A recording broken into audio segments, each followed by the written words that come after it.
गुरु जो सेन देता है तब ये है कि उच्चट बाहर तन हो दो। तो ये गुप्त भेद की लास्ट स्टेज है। इसका तू सुमरन करे सो तू आप ही आप, तू किसका सुमरन करे तू तो आप ही आप। आत्मा अजर है अमर है, अजर अमर है तो उसका देश भी अजर अमर है। जो जो उस सुरती का मंजन करा वो निर्माण करती हुई चली, वो उस गुप्त भेद को अपने आप प्रकट कर देते। दौड़ थका धोखा मिटे वस्तु ठोर की ठोर, न कहीं आना न कहीं जाना आपे में आप समाना।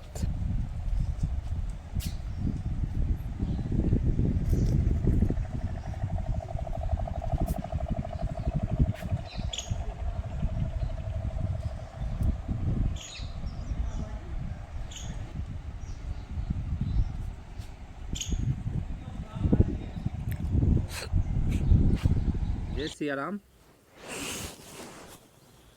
एक संतों का अनुभव है साधक के प्रति कि साधना में वो सेन दी जाएगी।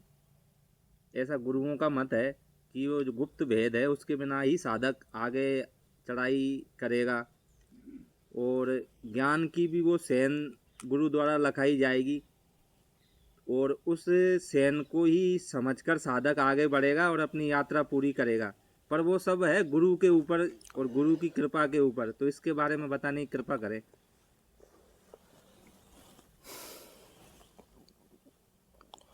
विश्व वंदनीय गुरुदेव साहेब के पावन कमलों में कोटि कोटि वंदना करते हुए परमपिता परमात्मा को बंदगी साहेब सत्यनाम साहेब। साधना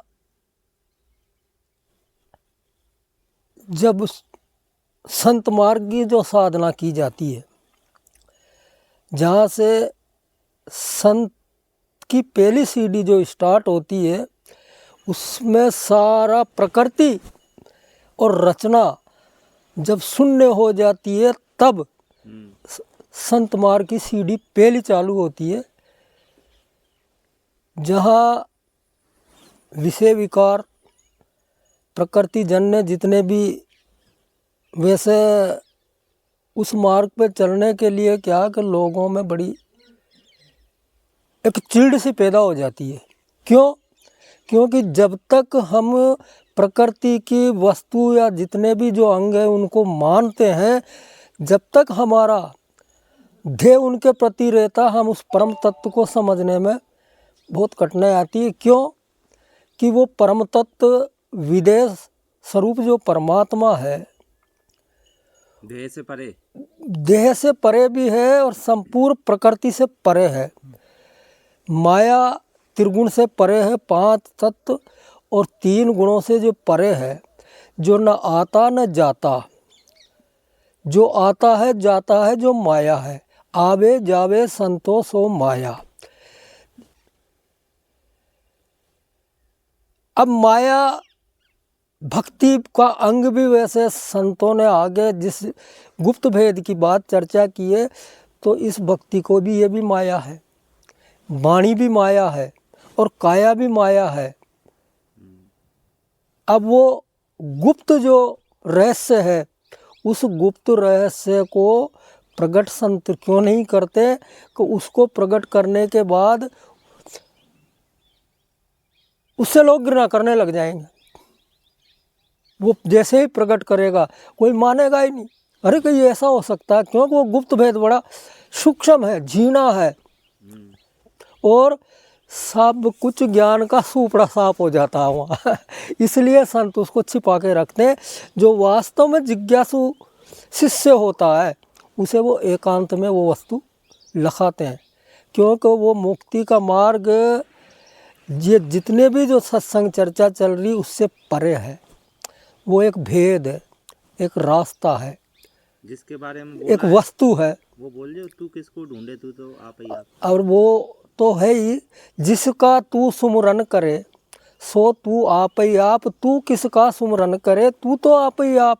अब यह सुमरन भी जो है गौण कर दिया, सुमरन भी बंद कर दिया। अब सुमरन मुख से भी होता है, जिब्या से होता है, श्वासा से होता और निश्वासा से भी होता है। और निश्वासा के बाद, निश्वासा का मतलब है कि न होंठ हिलता, न कंठ हिलते, न कुछ नहीं, सिर्फ एक याद, सुबह सुमरन नहीं होता, वो याद रहती है, स्मृति रहती है। और स्मृति किसकी रहती है? यह स्मृति अपने निज स्वरूप की स्मृति करना है कि मैं कहाँ क्यों आया हूँ, और मैं क्या था, और क्या करने आया हूँ, और क्या कर रहा हूँ। ये स्मृति से उसे जागृति होती है। गुरु भेद भाई विचार करते करते कोई बता देगा कि तू मर जीवा नहीं था। इस मृत्यु लोक में आकर के सब जन्म ले रहे और मर रहे। आत्मा अजर है, अमर है। अजर अमर है तो उसका देश भी अजर अमर है। न उसका देश का नाश होता, न आत्मा का नाश होता। इसलिए ये इस मृत्युलोक की तो है नहीं, ये तो अमरलोक की है, जिसे संतों ने सत्यलोक भी कहा, अमरलोक भी कहा, और सचखंड भी कहा, सतखंड भी कहा है। शब्द वो क्या है, वो एक शब्द, जो शब्द है, विदेह शब्द, इस तरीके से, क्योंकि उसका कोई आकार प्रकार वहाँ 5 तत्व 3 गुणों का कोई लेस नहीं है। और 5 तत्व और 3 गुण उस स्थान से जब शब्द और सुरत नीचे के मंडलों में जैसे ही आया, आने के बाद में इच्छा जो हुई, और इच्छा से ये प्रकृति की रचना इसी ने की है। इस पूरे ब्रह्मांड का रचने वाला एक मालिक, कोई दूसरा तो है नहीं। यहाँ तक भी कि काल और माया और सब उसी का खेल है। अब प्रश्न ये उठता कि जैसे सोने का जो एक ढेर डला होता, उसके आपके समझ में आए इस भिन्न भिन्न गहने बना सकते हो। इसी प्रकार जो इसने सुरती में इतना पावर है, ये सारे खंड ब्रह्मांड की रचना करी। आज हम जो देख रहे हैं, बड़े बड़े वाहन, मोबाइल, चंद्रायन पर पहुंच रहे, ये सारा खेल सुरती का है, और वो सबके अंदर है। और जिसने उस सुरती को नखारा, यानी उसको मंजन किया, जो जो उस सुरती का मंजन करा, वो निर्माण करती हुई चली। यानी उसको समेटा नहीं है, विकास किया। समेटना मुक्ति का मार्ग है, और ये फैलाव करना विकास है। अब जब यहाँ से आई तो सारा फैलाव करना ही सुरती का एक अभ्यास पड़ गया। जो ये फैलाव करके इतना इतना आडंबर, जैसे ही बच्चा शिशु के रूप में आता, वो उस टाइम सत्य स्वरूप होता है, उसका कोई फैलाव का विचार नहीं होता। और कोई बच्चे तो ऐसी जिज्ञासा पैदा करते हैं जो उनके माँ बाप उनको जवाब ही नहीं दे सकते। वो ये पूछ लेते, ये आकाश कहाँ से कैसे बना, ये पृथ्वी कैसे बनी, तो ये जल कैसे बना, इसका कोई साधारण आदमी जवाब दे सकता है? क्यों कि वो उसे पूरी स्मृति याद है, पुरानी स्मृति याद है, इसलिए वो प्रश्न करता है ऐसा। अब इसको जानने के लिए सत्संग अति आवश्यक होता है। और सत्संग में जाते जाते जो अनुभवी जो संत होते हैं, वो उस गुप्त भेद को अपने आप प्रकट कर देते, सामने वाले की जिज्ञासा, उसका प्रेम और व्यवहार देख करके, और वो प्रकट कर देते। और प्रकट करने के बाद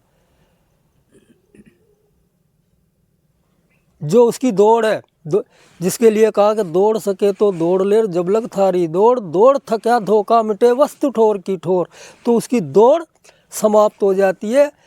न कहीं आना न कहीं जाना, आपे में आप समाना।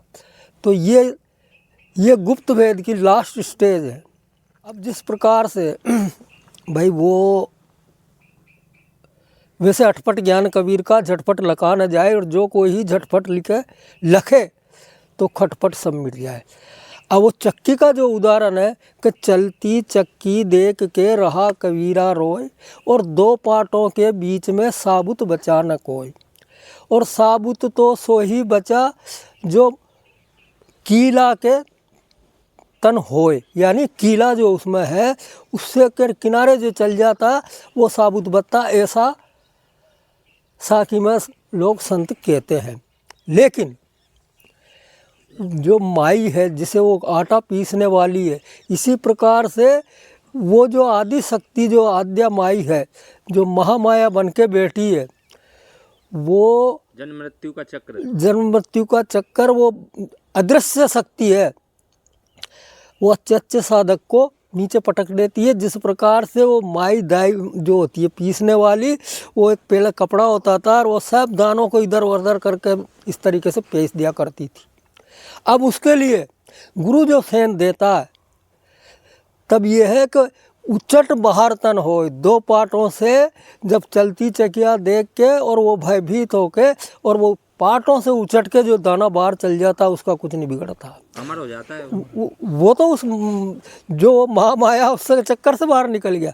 अब ये जो उछट जो ज्ञान है, अब ये अकेदिया का साहब अब मैं तो उचट ज्ञान होना, इसके लिए बहुत बड़ा त्याग करना पड़ता है। सबको मान्यता आपको हटाना पड़ेगा, जब जाकर के आप उचट के बाहर होगे। ये अंतिम स्थिति है। अंतिम स्थिति क्यों? जब ज्ञान में उसे समझने आएगा कि एक है, एक ने जो रचना की है, वो आज इस छोटे से जीव में भी उसी का अंश है, दूसरा कोई नहीं। इसीलिए तुलसीदास जी ने समझने के बाद कहा कि सिया राम में सब जग जाना करहूँ प्रम, मैं किससे कहूँ कि तू दूसरा है, सबके अंदर वो राम है। वो आत्मा अंश ही उसी के अंदर परमात्मा है। वही आत्मा राम सब घट है। वो तो सब घट में वो कि ये चेतन साधना है। जितने भी जो चेतन प्राणी है वो परम तत्व सब में समाया हुआ है। अब वो उस टाइम जब वो थे उनके अंदर था, वो चेतन तत्व था। श्री कृष्ण ने अर्जुन से क्या कब बोला, है अर्जुन, ये जितने भी जो खड़े हैं, ये सारी सेनाएं और तूर में ये पांच तत्व का जो पुतला है, ये नहीं था। और तेरे और मेरे कितने ही जन्म हो चुके हैं, लेकिन मैं जानता हूँ, तू नहीं जानता है। तो यही वेद गुरु देते हैं, सभी में आत्मा देखने, सभी में आत्मा देखना, तभी आत्मज्ञान होगा। आत्मज्ञान बिना नर भटके, कोई मतरा कोई काशी, मोई सुन सुन आवे हाँसी। मतलब दुनिया जब तक आत्मज्ञान नहीं होगा वो भटकता रहेगा। और ये भेद तभी और बचेगा। आत्मा जिसके लिए कहा कि नियरे है ताई दूर बतावे, यानी एमपी का शब्द है ये। नियरे का मतलब पास है, जिसे दूर बतावे, दूर की बात निराशी, क्योंकि दूर तो है ही नहीं है, वो तो पास में है। मोह को कहाँ ढूंढे बंदे, मैं हूँ तेरे पास में, ना मंदिर में ना मस्जिद में ना काशी कैलाश में, मैं तो तेरे पास हूँ। जबकि शास्त्रों में भी कह रखा, सेन तो दे रखी है, कोई बाहर नहीं है, तेरे अंदर है। तो भेद तो यही है कि वो जो अलग अलग देख रहा है सबको, तो उन सब में एक आत्मा का ही विस्तार देके यही सबसे बड़ा भेद गुरु देते हैं। जब तक स्थिर दृष्टि नहीं होगी उसकी, स्थिर ज्ञान प्रकट नहीं होगा। एक कबीर साहब में एक पुस्तक है स्थिर बोध, उसमें सारा स्थिरता की रहनी गहनी बता रखी कि स्थिर ज्ञान कैसे आएगा। और जब तक स्थिर ज्ञान नहीं आवे तब तक वो स्थिर नहीं होगा। जैसे आप ये मानो, उदाहरण के तौर पे एक कांच होता, कांच, और उस सूर्य की तरफ न्यू करके उसे ऐसा स्थिर करके उससे फोक्स बांधा जाता है जो अग्नि जल जाती है, अग्नि जल जाती है। इसी प्रकार आपके अंदर वो पावर है, पावर जब आओगा, जब तक स्थिर नहीं आएगी, और स्थिरता जैसे ही आएगी आपके अंदर वो पावर आने लग जाएगा। ठीक है। तो स्थिरता, सुमरन, नाम और गुरु कृपा, तीन चीज है। नाम का सुमरन और गुरु की कृपा और शिष्य की लगन, ये तीनों पे तत्परता से अगर किसी ने विचार किया और लगन लगाई तो उस स्टेज पे पहुंच जाएगा साहेब बंदगी सत्यनारायण।